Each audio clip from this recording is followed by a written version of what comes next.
وقت شفت الذيب ياكل علف والذياب البقية تحتقر موقفه.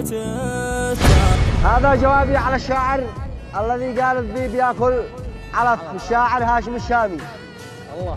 قلنا بس يا ذي تقول الذيب ياكل علف، بس يا ذي تقول الذيب ياكل علف، ليش تقلب نظام الذيب وتخالفه؟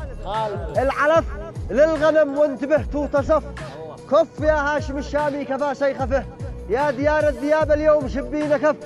صوب ذي خف عقله كلنا نعرفه، الثعالب خسيسة مكرها ما وقف، بالتفاهات والتشويه والعجرفة. هيبة الذيب فيها امثال تكفي شرف، وانعوى من وجع تحويله النايفة.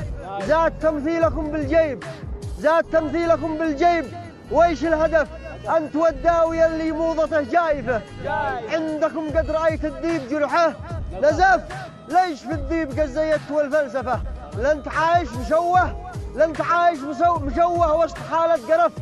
لا تشوه صفات الذيب أو تخسفه. كم لنا صابر في قولكم ذي خلف، كم لنا صابر في قولكم ذي خلف. قول كل الرجاجيل ذي لها معرفة، بالأصول الأصيلة ذي بها ما عرف. ذي من أمثالك أنت كثرت تفتفة. قال شاعر ذمار للشاعر اللي جحف، هاجسه من بقايا الهاجسة التالفة. اوزن أبيات شعرك وكل أنت العلف، واعتذر للذياب يا صاحب السالفة، واعتذر للذياب يا صاحب السالفة. وسلامتكم. صح الله. وعد الله شانك الله انت.